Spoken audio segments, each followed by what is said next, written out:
Hello, it's finally time to talk about. Oh my god, I just forgot the name. It's time to talk about Hyper Japan London. Here a month later, I wasn't going to skip talking about it because it was a super big event for me. I spent a long time prepping for it, and yeah, I want to get into it. I want to show you some footage from the event itself. Mostly it's going to be voiceover for this video because I didn't do a lot of like vlogging, like talking to the camera vlogging while I was there, but I did film quite a bit while I was there. So I'm going to do a voiceover now, taking you through my experience on all 3 days.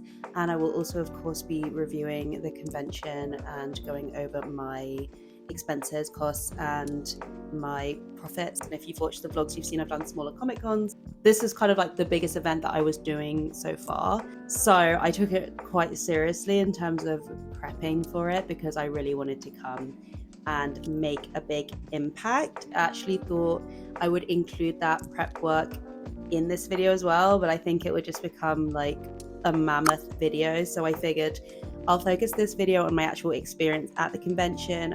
I'll probably do another video which is just focusing on basically how I leveled up my display and my products and organization for this convention. Also, if you are new here, hello, my name is Britt and I am an illustrator and teeny tiny business owner. I sell prints, stickers, apparel and more of my designs over on both Shopify and Etsy. So go and check this out after you watch this video if you're interested in what I do. If you are interested in keeping up with my art journey as I expand my business and attend different events around London and the UK, then feel free to subscribe to the channel. I post a new video every month just talking about my experience as a freelance artist and my experience at those events. So yeah, I told myself I wasn't going to ramble through this intro. That's it, that's the intro. Let's talk about Hyper Japan London. So just to give a bit of context about Hyper Japan to start this off with, just for anybody that's watching this that isn't that familiar with the event, it is a 3-day event that happens in West London at the Olympia London Convention Centre. Traditionally, it takes place in the summertime, and this event has been going on for like 15 years now, I think, so it's quite a long running event. They have changed venues a couple of times. The last time that I went to this event was like honestly maybe almost a decade ago.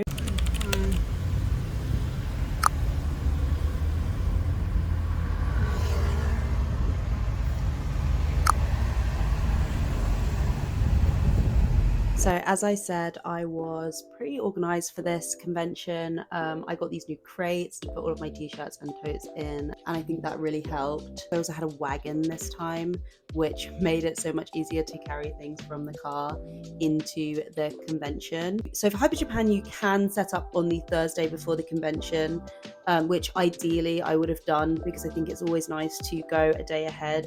That means that if you forget anything or like you don't like something about your display, or you realize you don't have enough stock, blah blah blah, you can then go back home or to your hotel room if you're staying in a hotel and kind of try to rectify that and then come in the next day fresh.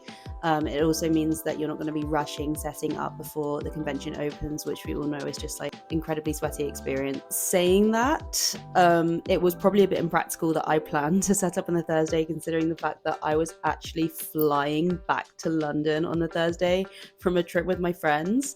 So the week before Hyper Japan, I was actually away in Bosnia, which was super risky and was one of the reasons why I was like so kind of stressed and rushed before that point to get everything done basically a week ahead of the convention. I still had planned to come in on the evening because my flight got in at like maybe midday, but I was so exhausted after getting home from the airport that I just decided I would like finish up a few final tasks that I wanted to do at home on the Thursday evening and then just do the setup on the Friday morning because I thought it was just a better way to do it when I was fresh. I got to the center fairly early for me, I'd say. I got there like I think I was literally there as they were opening the gates to let the exhibitors start coming in, so that was good. It was probably about 7 a.m. Yeah, one thing to note, my table did get like moved kind of last minute, which was fine,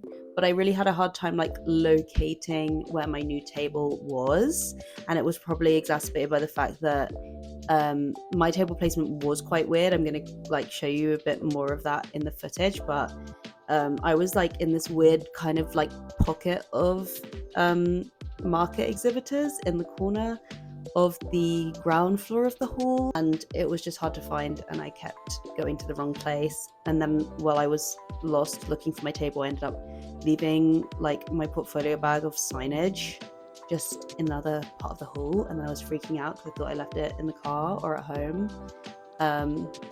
And I was calling Charlie. Why does every vlog of mine involve me stressing out and calling Charlie? But anyway, that's what I did. And he was like, it's not in the car and it's not at home. So I knew it must be somewhere. And I retraced my steps and I found it. But yes, anyway, tiny little blip. But it was fine because I had like quite a few hours to set up.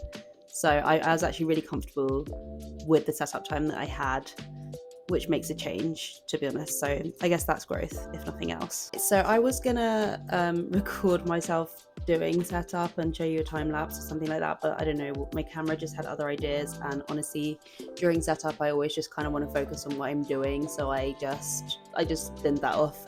And here is a transition anyway of my table setup.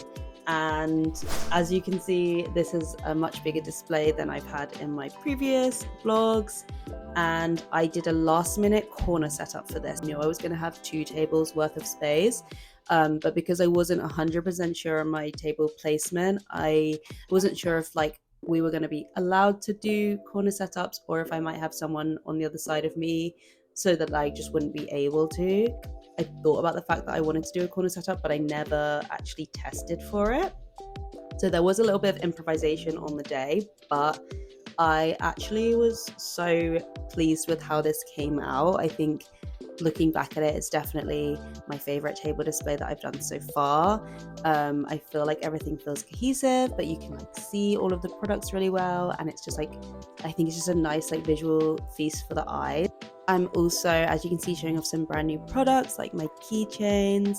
Same with my t-shirts. I had a new t-shirt design, and I also tried out a new way of showing my t-shirts where I hung them up at the back, because before that I was kind of like hanging them off of the sides of the grid cubes and trying to find places for them on the day, and they always end up looking a bit messy.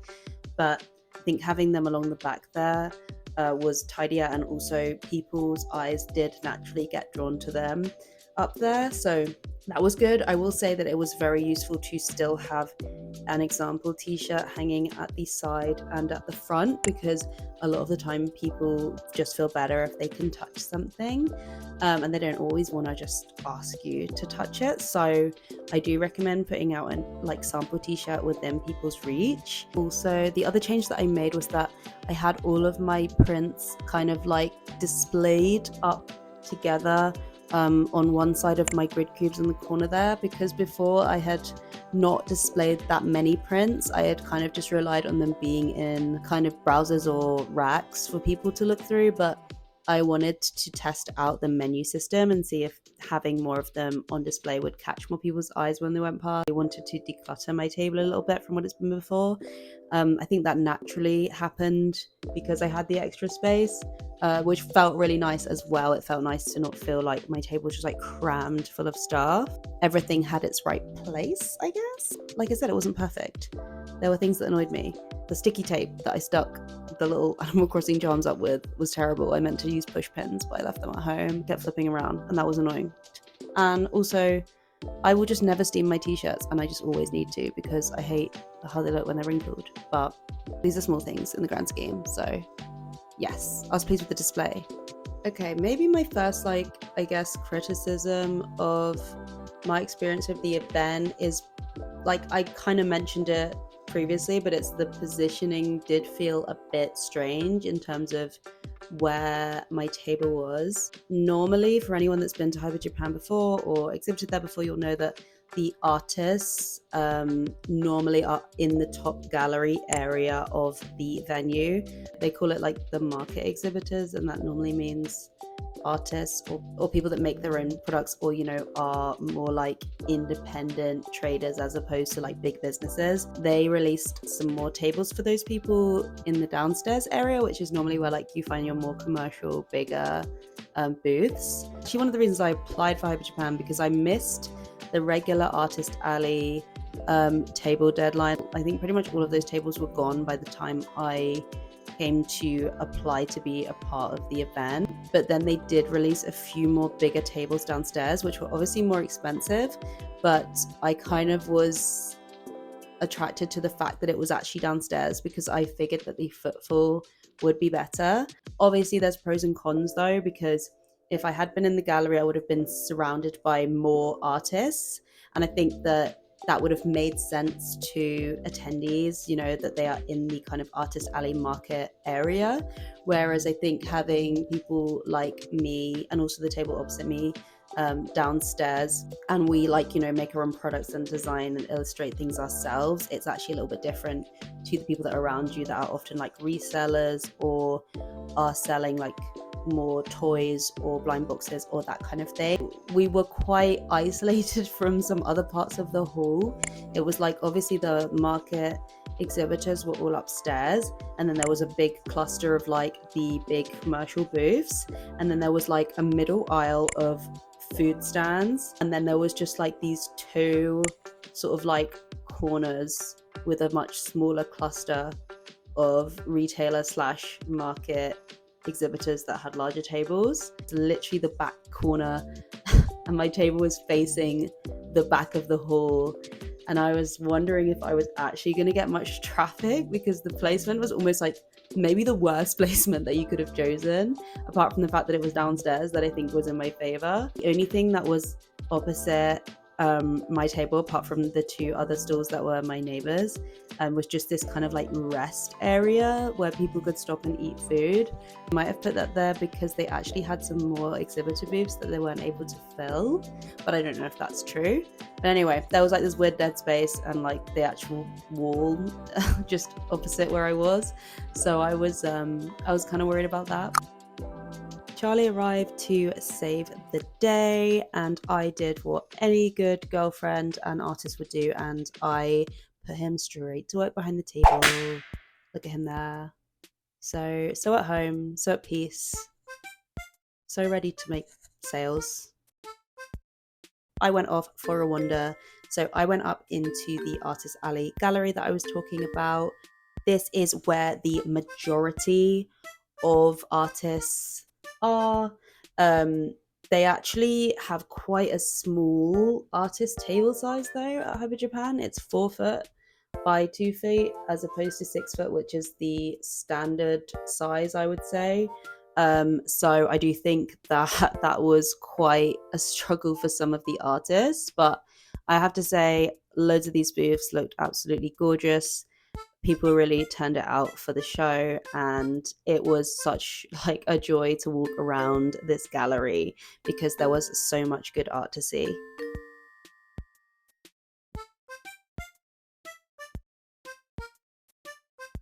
Also a note that it was so lovely to meet some artists I actually follow here on YouTube. I knew that some of them would be going to the event, so I made a point of trying to find their tables. I don't think I found everyone that I follow, but I managed to meet like at least 4 or 5 other artists that I follow, so a huge shout out to them. It was so nice to meet them and see their booths in the flesh after watching their journeys on YouTube. So honestly, it just like filled my heart with joy to actually get to connect with some of these people, because that is part of why I do all of this in the first place. So one thing that is definitely worth noting about this convention is the food. It has a really good choice of food because obviously it's a Japanese culture festival. It has to have good food. And I can say that we really enjoyed the food that we had there. Obviously it's quite expensive, as all food is at these events, but yeah, it was really good and there was a lot of choices, so I can give it a big tick for that. We know how important my grub is to me. But the food actually is a very interesting topic for this video, because I do think that the food at the convention is almost like one of the points of contention with it. It does have some negative knock-on effects that I will touch on more when I get to talking about Saturday, and you will see what I mean then. In terms of footfall on the Friday, it was quite slow. I'd say even at its busiest, it was definitely the slowest day out of the 3. It was nowhere near as slow as some other events that I've done. Like, it was still fairly consistent in terms of sales, but definitely it was slow compared to the other 2 days. Also, another thing to note about this convention is that the hours are very long. Friday had a late start, so it started at 12 p.m, but it didn't close until 8 p.m. Same for Saturday, and that starts at 10 a.m. So Saturday was definitely the longest day, but even Friday felt pretty long. Most conventions normally end by 6, so this is kind of out of the ordinary, but I think that they do it later because they have a bar and they have performances on the stage that go on until the evening, so it kind of makes sense from that perspective. But I think maybe from a shopping perspective, it does feel long, and some people went home early, I noticed, because they just kind of knew it wasn't worth hanging around until 8 p.m. in terms of how slow sales do get. I think on the Friday, it wasn't so bad because obviously some people probably finished work or school or whatever and then came in the evening. But in the last hour, it definitely did get very quiet. So we basically just went off and explored on our own in that time.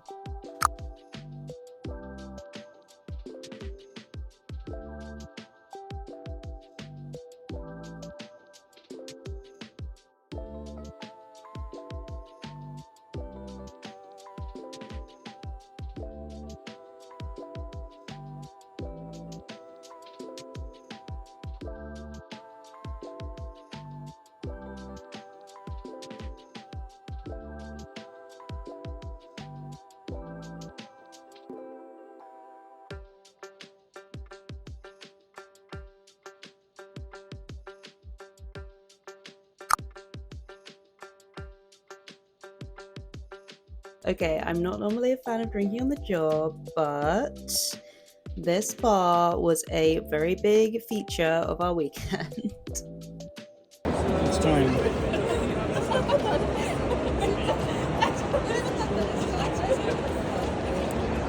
Good? Oh, hell yeah. That's really nice. I wouldn't even know that was boozy. Is it boozy? It's so boozy.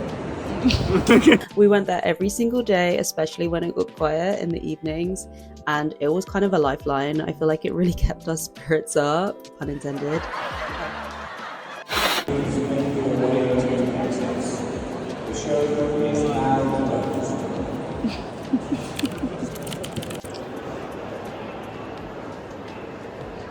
Okay, so let's talk about Friday's numbers. I'm gonna probably be glancing over at my screen over here, so sorry if I'm not paying enough attention to you at any point. So Friday, like I said, it was the slowest day of the weekend for sure. Fairly consistent footfall, except but the footfall wasn't like the most. I took £473, which, as I say, is definitely not the worst that I've ever done, but it's not like crazy numbers. So I was kind of like, sure, that's fine. Bearing in mind that my table did cost like £600 though, it would have been really nice to kind of break even on the first day, but you know, it doesn't always happen. Friday was bound to be the quietest day. Busiest hour was between 3 to 4 p.m. So it was actually kind of like mid-afternoon, I would say. And I would say that there were continuous customers until about probably 7 p.m. 7 to 8 was definitely the quietest hour, and that's when we kind of just left the booth alone for a fair amount of time because there wasn't really anything happening. So like I said, the sales were fairly consistent, but the average spend was definitely quite low. I would say people were buying lower ticket items. My most popular items were my stickers. I sold quite a few postcards that day, and also mini prints. Mini prints were probably like one of the higher ticket items that I was selling, and they're only £7. My most popular deals were definitely my 3 for 5 stickers as usual, my 2 for 12 on mini prints, and my 2 for 20 on tote bags. They were my most popular deals on the Friday. I did have some reflections based on the numbers that I did on Friday, and that was that I was disappointed with the number of prints that I sold. I was trying out the kind of menu style for prints for the first time, and I actually didn't have that many prints in racks actually on the table for people to look through. On the contrast, I had about 4 racks of just postcards, And so naturally I sold more postcards, but I wanted to sell more prints. I actually put an order for prints this time around, so I had quite a lot of stock, and yeah, I just wanted to sell more. So I decided that the next morning I wanted to kind of rejig the prints area of my display a bit more, take away some of the postcards and replace them with prints to see if that would drive up the sales. The weather on Saturday was diabolical. It was so rainy and wet.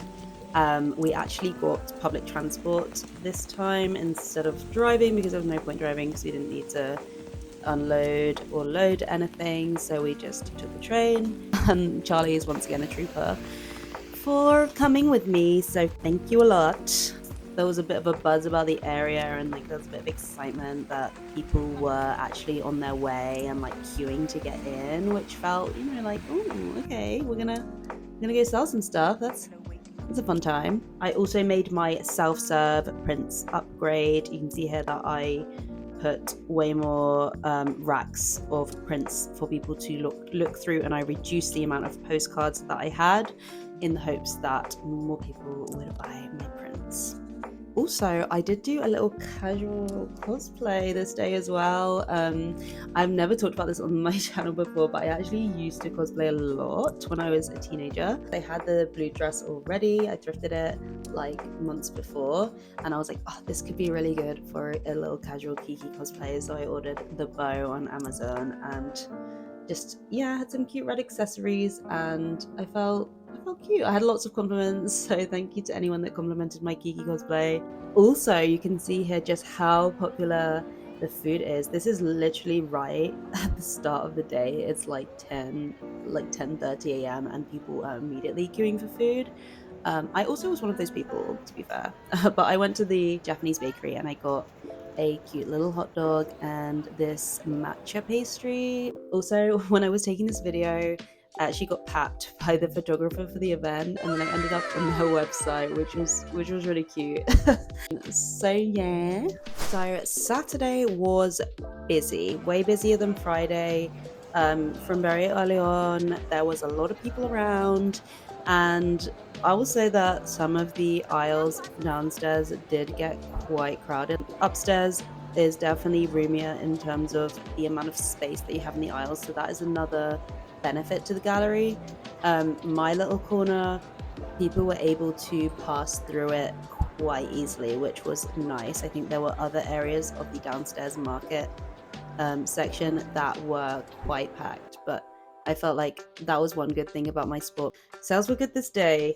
It didn't take me long to start to get really low on some items, like my Animal Crossing tote bag. Well, actually several of my tote bag designs got quite low, as well as my mystery bags. They sold really well. I kind of was starting to think that people didn't like mystery bags anymore, because at my last few events I hadn't been selling many, but I got down to my last mystery bag really fast. I also had this incredibly wholesome moment on the Saturday when a couple of people came over to my table to buy one of my Carb Cat t-shirts, which were without a doubt the most popular t-shirt design of the convention. And when they had bought it and walked away, I saw them meet up with their other friend, and literally there were two of them that were already wearing the t-shirt, and their friend had just got one as well, so they'd all got one, and it was just like so wholesome to see that. It was time for my little break time again, so I went to look at a few more artist tables, enjoy a couple more highlights.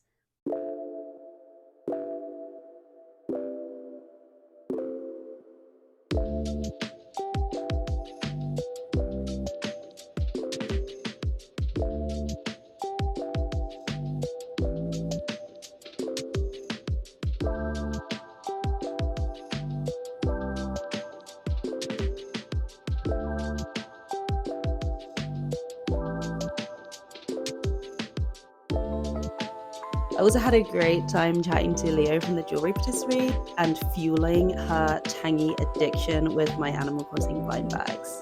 Okay, we're going for tangy. Let's see what we get. Oh, it was a cat. It was, oh, that looks so cute with with your outfit though. Yeah, one more round. I filmed this as well. Round 3. Looking for Tangy desperately. Third time lucky, right? Third time must be the charm. God. It's the best day ever. Let's see her. Oh, so cute. She's gonna look so good with all your other stuff. No. On the way back from my little walk, I decided to get us some food, and this is where I realized the issue with the food. I had noticed before that the food queues were super long, which was expected. They're always super long at these conventions, and everybody wants to come and try Japanese food at Hyper Japan.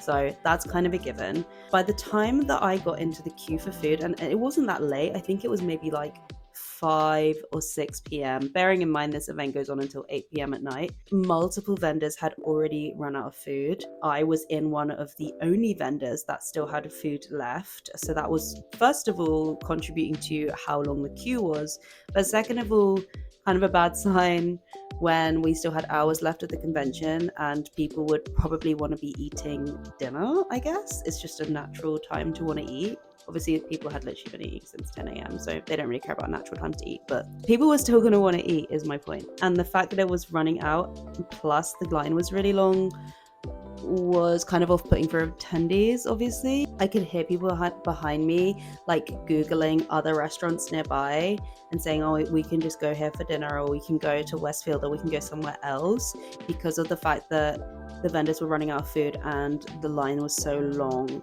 So that is like this natural exit queue for a lot of attendees, right? Like once the food runs out, they're just going to get out of there.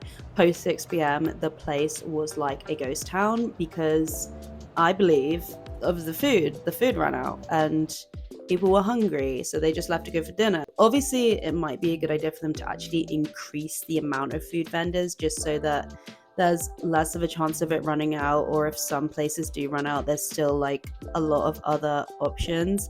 However, that might result in what happened in 2024, which I hear is referred to as BeefCon, where there were a lot more food vendors, but that meant the whole place just smelled of food and oil and grease, which is obviously not ideal when you have artists and vendors in there trying to sell their wares as well. So I get why they probably wanted to maybe reduce the amount of food vendors they had for that reason. So maybe potentially it would be good for them to consider having like an actual separate food hall. Of course, then you might run into the issue that everyone's in the food hall and the shopping hall becomes more dead. I'm not sure what the solution is, but it definitely felt like definitely had effect on the experience of the attendees and also of us traders, because once the food was gone, so was everyone else.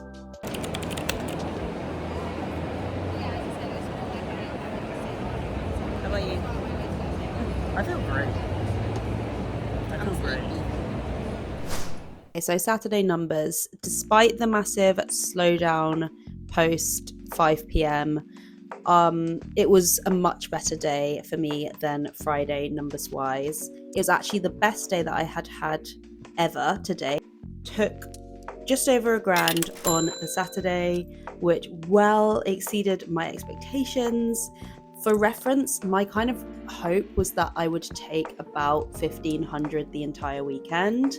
I thought that was kind of like aspirational, but still within reach. So to take $1,000 on Saturday meant that I'd basically reached that goal when you added that to my Friday numbers. So I took about 1,050 on Saturday, like 470 on the Friday, which meant I was already at my 1,500 goal that I'd have for the whole weekend. So while Friday had maybe been a little bit more underwhelming numbers wise, I think having that win on Saturday really made me feel like I was in a very good position going into Sunday, where I paid off all of my expenses at that point and I'd kind of already achieved my personal goal. My busiest sales time was 12 p.m. to 1 p.m, so obviously earlier than Friday, which makes sense because Friday we didn't open until 12, and also it's Friday. I do find like that lunchtime period is normally the busiest day at conventions. There was an hour between 6 and 7 when I didn't make any sales, which just shows you like how quiet it got on that Saturday evening and like how night and day it was between the really busy daytime and the dead evening time.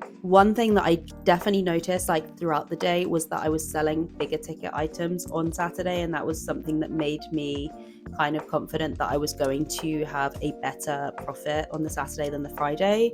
Obviously, I always sell a lot of stickers, but I was selling a lot more t-shirts and tote bags on the Saturday. Also, I can definitely say that the self-serve method for the prints was a big improvement on their sales. I was selling lots of different prints of different sizes as opposed to just mini prints. I originally thought I was going to restock a load of things on Saturday night, but I was exhausted, and obviously with the late end time, you don't get home until relatively late, so the only thing that I actually restocked was my mystery bag. And then I only sold like 2 of those the next day, which is so typical. Like whatever you restock, you will not sell. That is just how it goes.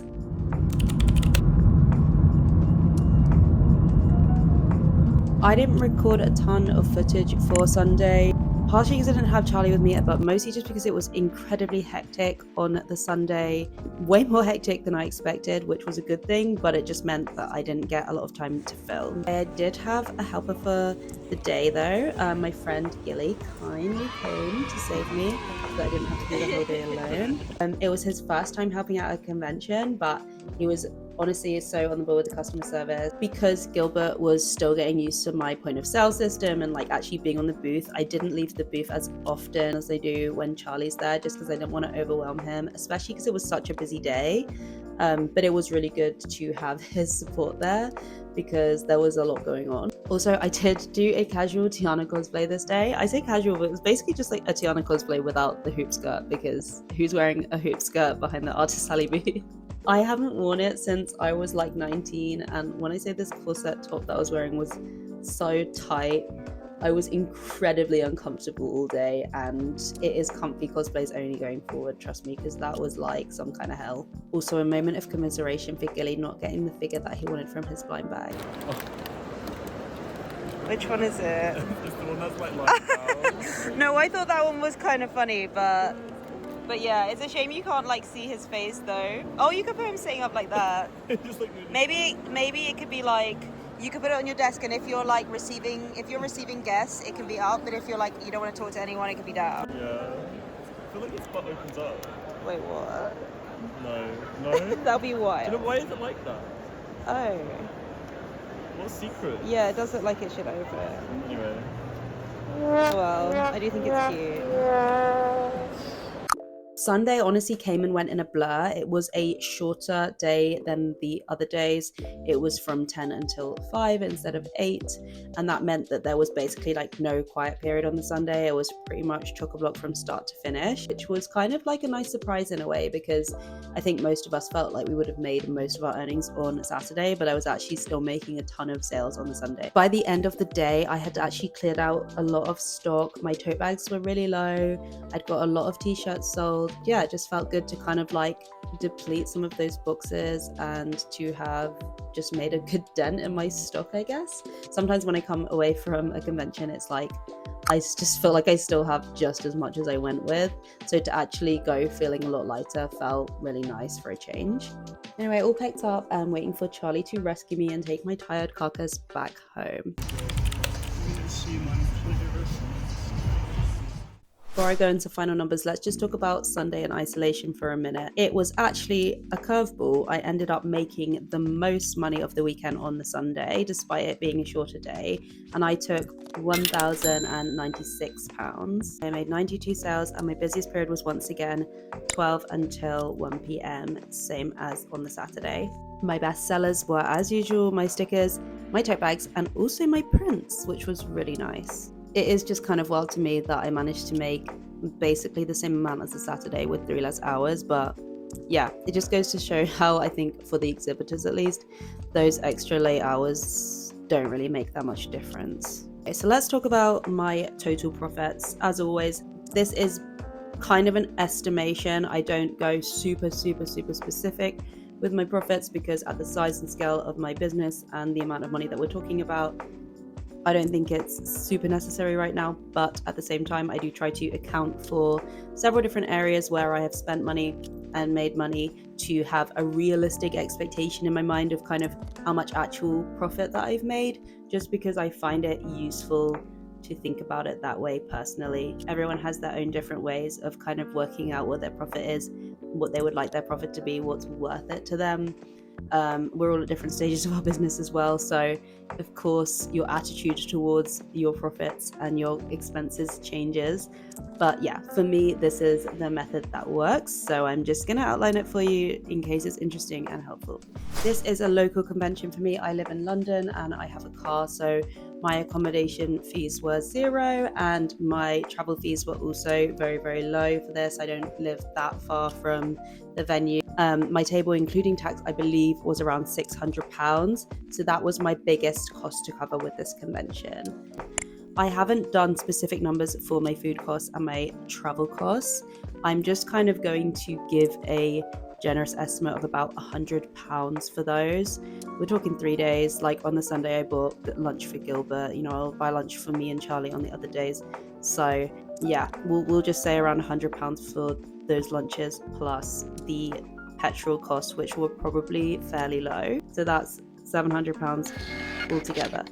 With that being said, my grand total from the weekend was £2,612, which was amazing. It was actually like over £1,000 over what I had set for myself as a goal. I was very, very pleased, especially, that kind of curveball takings on the Sunday just took me off guard. So very grateful for everyone who stopped by and purchased, and that I was able to achieve that. Those are record numbers for me. So patting myself on the back for that. But obviously we've got to take off our expenses. So if you take off the £700 for the table and food and travel fees, plus if I take off 30% of that as kind of my estimate for manufacturing fees, I do actually have a spreadsheet, by the way, where I do calculate the profit versus the cost of each one of my items, and they do have different percentages. I'm just generalizing them all at around 30 because that feels like it's the average of all of them, if that makes sense. So anyway, once you take off that percentage as well, you end up with a profit of around £1,340, which I am not going to scoff at all. That is the best profit that I've made from an event, and I was super pleased with that. That included at least 180 stickers, 48 tote bags, 56 prints, and probably around 25 to 30 t-shirts. Also, a special shout out to my Animal Crossing pins. I sold 25 of those, and not pins, Animal Crossing charms. They were really popular across all 3 days. Other specific standout products that I have to mention was, like I said, my Carb Cat t-shirt was by far my most popular t-shirt. Lots of people buying that one. My Animal Crossing tote bag was definitely my most popular tote bag. Again, a new design, so there's probably a trend there. Also, my Animal Crossing print, which is brand new, was very well loved and it had a lot of purchases. One thing that I was actually surprised sold really well were my pouches, specifically my soju pouches. I kind of always think of them as a product that not many people buy, but people were really snapping those up.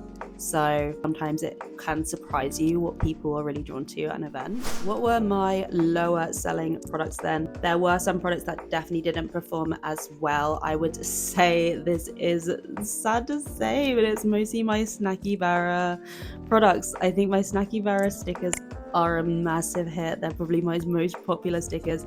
But when it comes to like the keychains and the pouches and other things I try and put them on, I just think they don't really shift. It's probably because people just don't have that like emotional connection to them yet beyond the stickers. I don't know. I'm not sure what it is. But I do think people like them. They do always admire them, but it's just kind of harder to stick that sale. If I compare, for example, the keychains, these Snacky Barra keychains were admired, but much fewer people purchased them than my Unlikely Vessels keychains with my cats and my soju and the soy sauce fish, for example. I think people were just much more drawn to the imagery than they were to the capybaras. Also, one thing that I did think about during this convention was that capybara merchandise is saturated at these kind of events, and I do think some people get a bit of fatigue.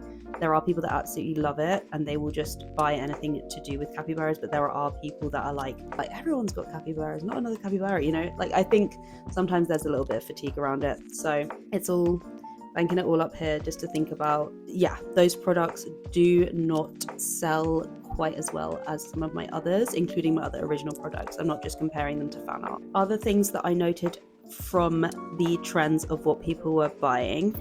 First of all, I think I need more t-shirt colors because most of them are beige. I knew this already, it's just that I happen to have beige blanks and I couldn't really afford to buy a lot more colors, but I do think it will definitely be worth exploring some more t-shirt colors. It's actually something I'm already working on in the background, so yeah, watch this space for my t-shirt collection to expand. The oversized classic t-shirt was definitely more popular with people than the cropped one, which was the only one that I had in a different colorway, and that was white. I think people were much more drawn to the classic oversized big boxy tee style, so I will probably discontinue my crop t-shirts for the time being. I love a baby tee, so maybe it'll be something I try again later, but for now I'm going to stick to the classic oversized style more. Another thing that was worth noting on the subject of t-shirts is that, like I said, my Carb Cat t-shirt was my most popular, and it features the big design on the back, and it has a small croissant logo on the front, which is actually my logo. A lot of people thought that it was just the croissant logo on the front, and they were very happy to just buy it with that, and I had to double check with them that they were okay with that also being a design on the back, which usually they were. But that being considered, maybe it would be worth me doing a design that actually just has my logo on it and is more minimal, because I'm always aware that not everybody wants something that is super maximalist, but we'll see, because t-shirts are so expensive to make, so I have to be really picky about which ones I'm choosing to do going forward. Okay, so I think I've covered everything that I wanted to numbers wise. I guess it's just my final thoughts now. Yeah, I mean, I had a great weekend. I really enjoyed it. I had obviously a few like gripes with a couple of things at the event, a few things that worried me when I first got there, but overall, I think that my weekend was great. I had a really good time there. I actually really liked the convention itself, that there was lots of interactive opportunities like sake tasting, and there were workshops that people were doing. I think it's always nice when people can go to an event and Have you ever had a dream that you literally can't talk. I think it's always nice when people can go to an event and have more to do than just shopping. In terms of how I think it was for exhibitors in general, I think that reactions were maybe kind of mixed, because a lot of people talked about how the audience for Hyper Japan is maybe a little bit more like normie, as in they're not really hardcore anime or like game fans or comic fans or anything like that. There are some of those people there, but there's also a lot of people that are just like families, or they're just interested in Japanese culture, or they're just kind of like looking for a more casual day out. So you get a lot of people that aren't necessarily the normal niche crowd of a Comic-Con event, for example. And something that actually I learned from that is that audience is quite good for me, because it's quite a broad subject matter that I paint and that I illustrate, so I think it's quite appealing to a broad audience like that. What I mean is that I think that like niche that I straddle is almost a similar one to what the event straddles, where it's like the meeting of worlds between people who are very hardcore kind of fans of Japanese culture and games, anime, etc., and people that are quite new to that and just find it interesting, or just find, are just kind of like dipping their toe in that world. So that is to say, I think it was a really good event for me to be at in terms of an audience that resonates with my art and that reflected in my sales. I would definitely do the event again, and I do recommend it for other artists to try, especially if your art is similar to mine. I think that you could have a really good experience there. Maybe if I do it again, I would consider being up in the kind of artists area upstairs, because the table cost would be lower, and I would be very intrigued to see if my takings were less or not, because if I took a similar amount of money, it would definitely be worth it to pay less fees. I think it's only like £250, maybe even less. So it could be worth that gamble. That said, I think I would struggle with the 4-foot table size. They are doing a Manchester event now in November. I considered applying for it, but I held off just because like cash flow, and I don't want to overcram the latter end of my year too much, because I'm aware that I'm going to need some time to like recoup and like make new products and do new designs and art and all of that. So I held off on applying for that one, but I think it's going to be another great show, and it's good that people are further north are going to get to experience it. So yeah, if you have made it this far in the video, thank you so much for watching. I hope it was helpful. I hope it was interesting. And if you're thinking about going to Hyper Japan as an exhibitor or an attendee, I hope that this was a helpful video for you. And if you liked the video, I would love it if you liked the video. And apart from that, like I said, I post videos every single month. So if you would like to follow me on my small business, small illustrator journey here on YouTube, then feel free to hit subscribe. And I will see you next time. Bye!